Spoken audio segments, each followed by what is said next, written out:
Hi, everyone. Judge Andrew Napolitano here for Judging Freedom. Today is Thursday, May 23rd, 2024. Patrick Lancaster joins us now live from the Ukraine-Russia war zone. Patrick, always risking your life to be our eyes and ears. We are deeply and profoundly grateful when you call us at 3 a.m. Eastern time saying, I have some news for you as soon as you can get the cameras up. The cameras are up, and we welcome your intellect and your persistent courage. Thank you, Patrick. Thank you very much, Judge.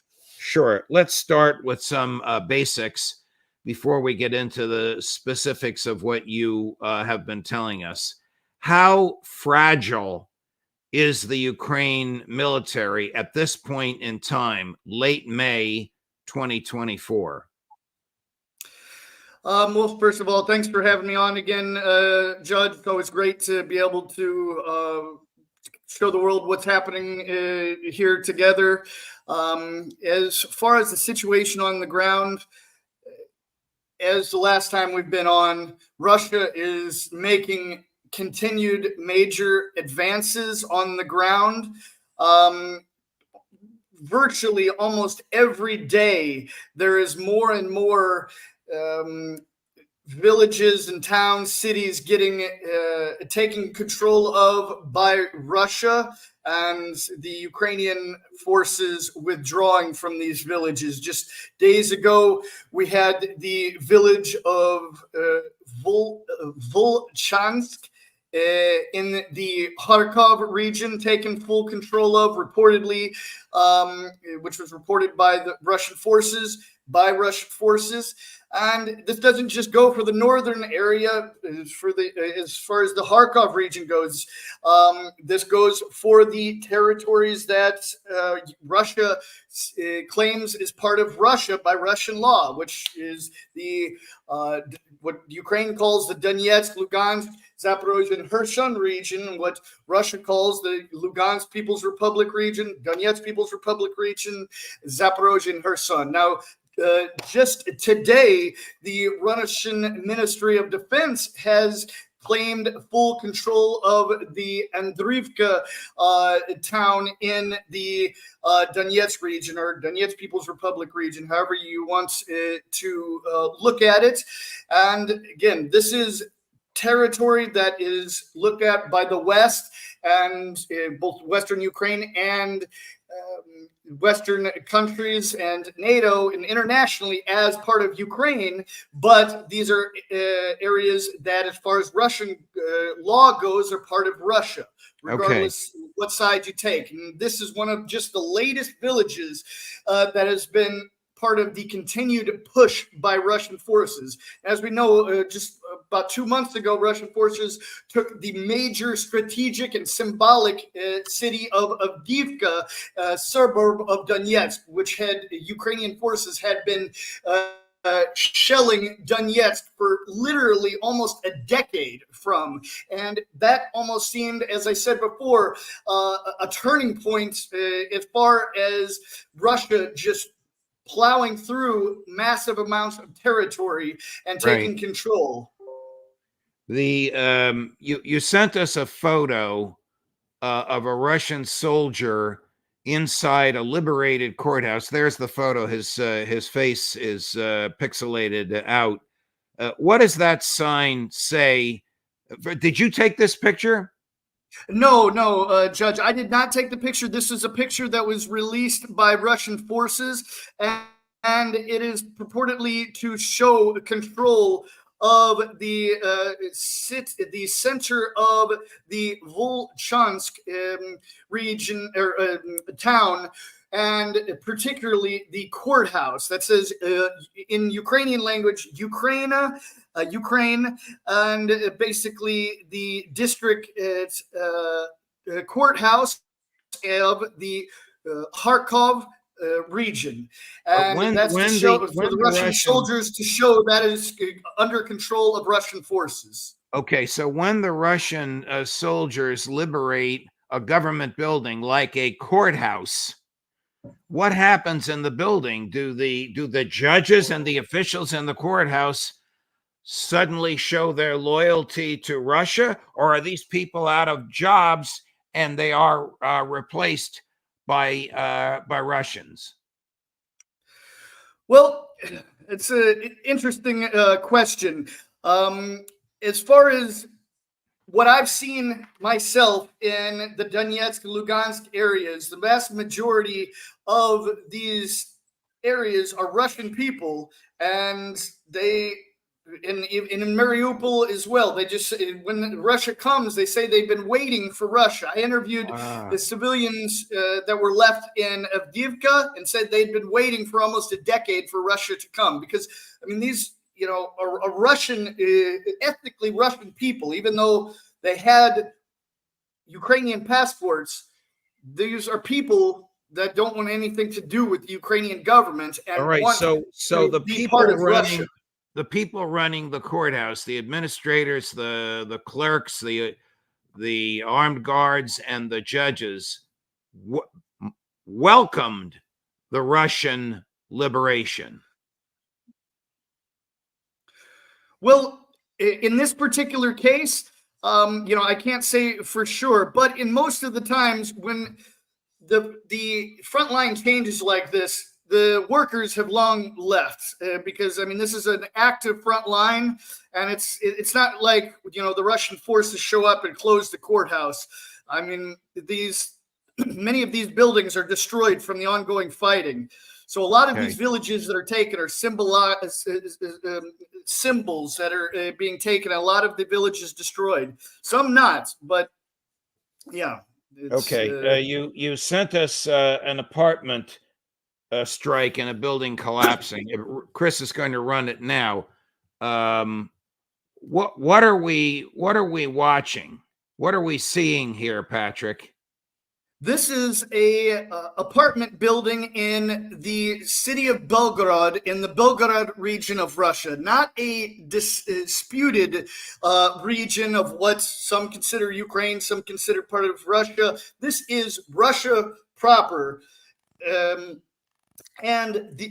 This particular attack on the 12th of May, as you see on the screen, was a type of attack that Ukraine has been doing on the Belgorod region every day. For those who have seen my most recent film, full documentary film on Belgorod, you see every day Ukraine launches rockets across the border, because this is a border city, about 30 kilometers from the border, and hammers the city. Just random attacks on the city, civilian areas, whatever they can hit, hospitals. And as we see, 9 floors of this apartment building collapsed as a result of this attack by Ukrainian forces. And a reported 18 civilians were killed when this 9 floors came down on them. All right. Why would... But let me just clarify a couple of things. For those watching this, as opposed to just listening to it, it says 12/5/24, but that's the European style of dating. That's May 12th, 2024. It's obviously not December 5th, 2024, because that day hasn't happened yet. So 12/5/2024 is 2 weeks ago. Second, why would the Ukrainians, other than to be causing terror, why would the Ukrainian military be attacking Russian civilian structures, Russian civilian residences in Russia proper? Why would they be doing this? It's a good question. There's no question that it's a war crime, and at least the minimum is that they're just lobbing these rockets into these civilian areas to cause as much terror, as you said, and to scare the Russian civilians. At worst, they're actually saying, okay, there's an apartment building, let's attack it, which is war crime either way you look at it. Now, the most important thing about these attacks is that, unfortunately, many of these daily attacks on the Belgorod region of Russia and the city Right. are attacks with the use of Western supplied weapons. All right. This You went attack in particular was the vampire rockets. Czech supplied vampire rockets were used in conjunction with ballistic Soviet made ballistic missiles, the reportedly the Tochka-U. And so they used a mix of the Ukrainian weapons and the Western supplied weapons. Do we know for sure that American supplied weapons and ammunition were used by Ukrainians or others working in tandem with the Ukrainians to attack and kill Russian civilians in Russia proper? Do we know that? I can say we know for 100% fact that Western supplied weapons, if we're going to saying specifically the United States, I myself have not seen pieces of a United States rocket, but I've seen pieces of a Western supplied, Czech supplied vampire rockets laying in the yards of civilian homes in the Belgrade region of Russia that injured and killed civilians. Okay. There's no question about that.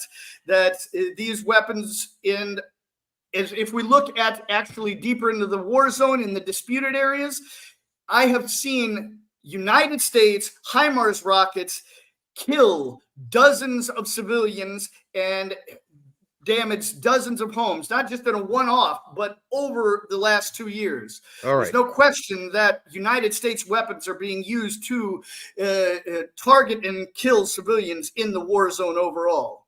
And these civilians are either Russians in Russia proper or cultural Russians in the areas that Ukraine says are Ukraine, but Russia under international law says is Russia. Do I have that correct? Well, under Russian law, yes. Correct. Okay. Now, at some point in Russia, you befriended a British school teacher, did you not?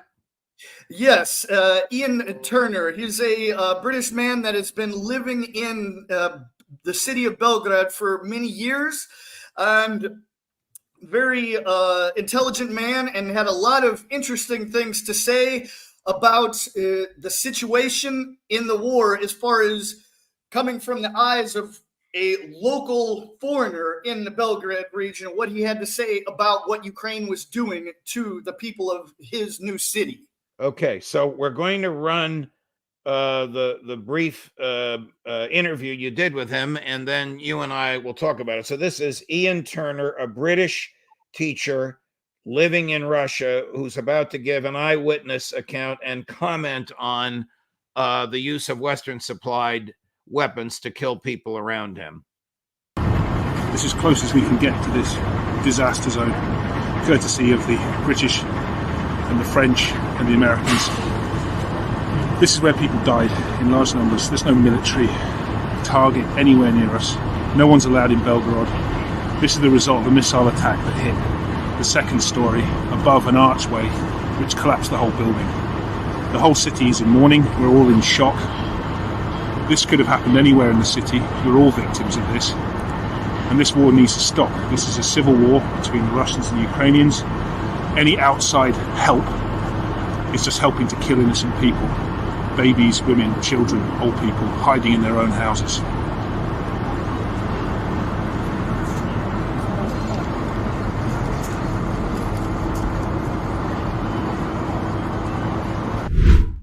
Now, you personally filmed that, and you personally interviewed Mr. Turner on May 12 of this year, just 2 weeks ago or 10 days ago. Is that right? Actually, Judge, no, that's video was made because at the time, of course, that horrible attack, I wasn't actually in Belgrade, but because weeks before, while I was filming my full film on the situation in Belgrade and met Ian, I had his contact, and as soon as this horrible attack collapsed that apartment building and killed and injured so many people, I knew we needed to get something in English from the situation. And I called him, and he filmed that situation. And we've been in contact since. And if anybody wants to see his full interview, you can see that on my full film on Belgrade. Is he correct when he says there's no legitimate military target that the Ukrainians have attacked? Yes, I mean that apartment block is one of the many apartment blocks and residential areas that I've seen hit and targeted by Ukrainian forces. It's as he expressed in our interviews that we did in my film, is it just seems like they're launching these rockets as far as they can go and letting them land where they land, regardless what they hit, but just to cause as much damage as possible to the civilians and just the overall city of Belgrade. Do you have a sense that the Ukrainians are desperate and realize their rope?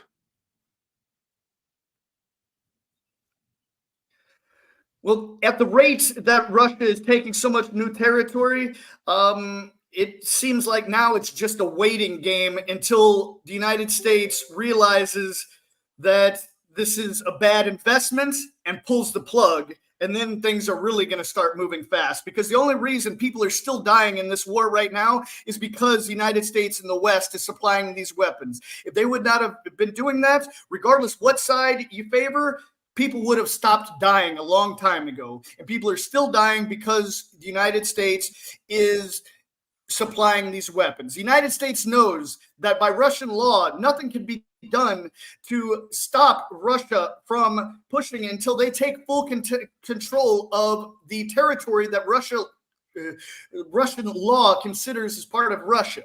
So the United States knows this, that people are just going to keep dying as long as they keep pushing funds to continue this war.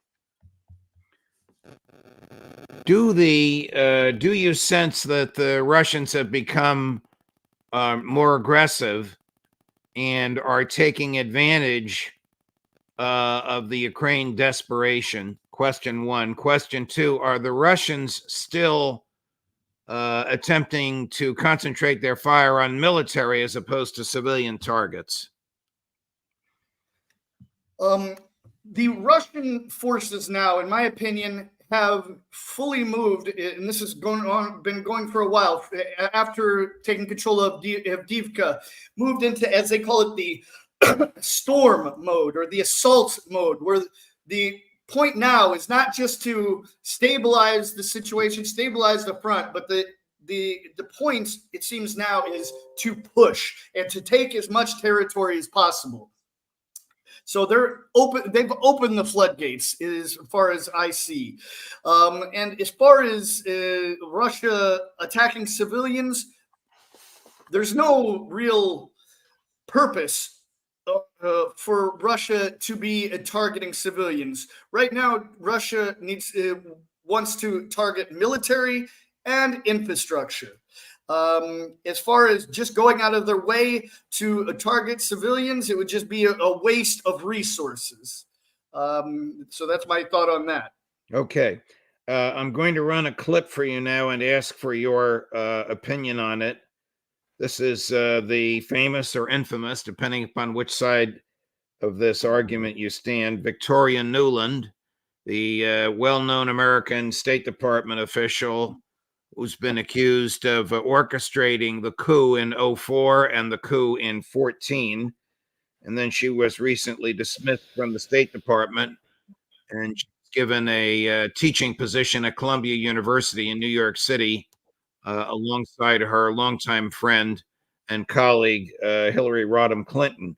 But Victoria Nuland appeared on the Sunday talk shows last weekend, and we're going to run two clips. She appears to be out in the countryside somewhere. She's not in a studio when she made these statements, but these were parts of international interviews that have caused some controversy. and I'd like your thoughts on them. So, Chris, run them in tandem, please. Cut 5 and cut 6. They need to be able to stop these Russian attacks that are coming from bases inside Russia. So I think there's also a question of whether we, the United States and our allies, ought to give them more help in hitting Russian bases, which heretofore we've not been willing to do. I think if the attacks are coming directly from over the line in Russia, that those bases ought to be fair game, whether they are where missiles are being launched from or where they are where troops are being supplied from. I think it's time for that because Russia has obviously escalated this war, including, as you said at the beginning, attacking Russia's second city, Kharkiv, which is not on the front lines, and trying to decimate it without ever having to put a boot on the ground. So I think it is time to give the Ukrainians more help hitting these bases inside Russia. If she's talking about whether the Ukrainians can lawfully attack Russia, well, they can as part of war. But if she's talking about American military equipment and ammunition being used to attack civilians in Russia, not only is that a war crime, that's risking World War III. Yes. Biden, I believe, from the get-go was clear about U.S. Weapons being used to cross the line into Russia, and he was against it and made a line for that. But now it seems like he's getting pushed into letting this happen more and more.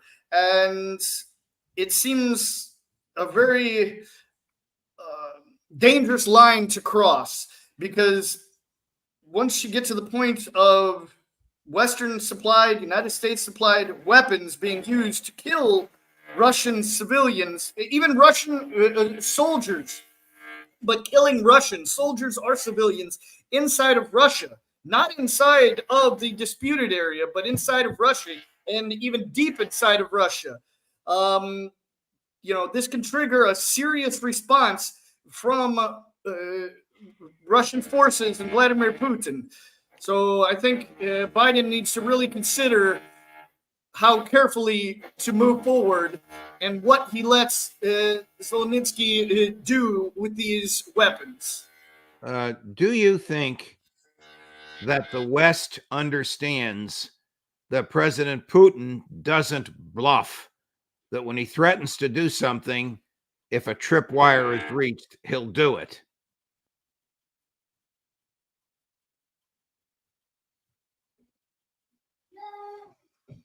I think definitely the West should not underestimate Putin. I mean, he's definitely got the experience, and it's a dangerous game that's being played right now. I think the most important thing right now is that the United States, the most important thing. All right, last have to see how this plays out.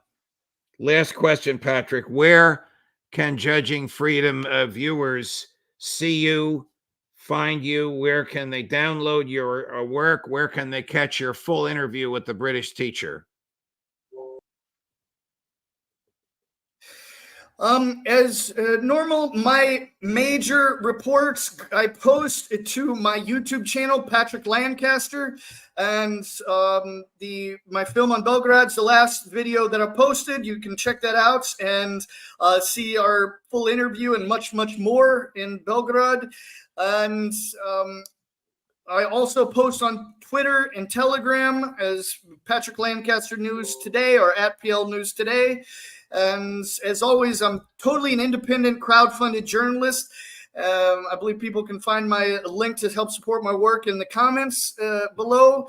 I stay that way, so I'm only funded by my viewers, so I can show you exactly what I see with my own eyes, and I don't have to tweak my work because of some editor or something like that. I show you the real facts on the ground, and I'll continue to do that no matter how much I get pushed in the other direction. Patrick, you are a model of courage and intellectual honesty. I am personally eternally grateful for you, as I know our viewers are as well. Godspeed, stay well, Travel safely. Come back to us again whenever you want, whether you call us at 3 in the morning or 3 in the afternoon. We're happy to have these interviews. All the best. Thank you. All right. Thank you very much for having me as normal, Judge. I appreciate it. Of course. Wow. What a courageous guy. Coming up later today at 2:00 Eastern, Professor Michael Rechtenwald, the likely libertarian nominee for president of the United States. At 3:00 Eastern, Kyle Anzalone from antiwar.com. At 4:15 Eastern, Matt Ho, who just returned from all the hoopla surrounding Julian Assange in London. And at 5:00 Eastern, the one and only Max Blumenthal with some fascinating new reporting on lies the media has been telling everyone about October 7th. See you later. Judge Napolitano for Judging Freedom.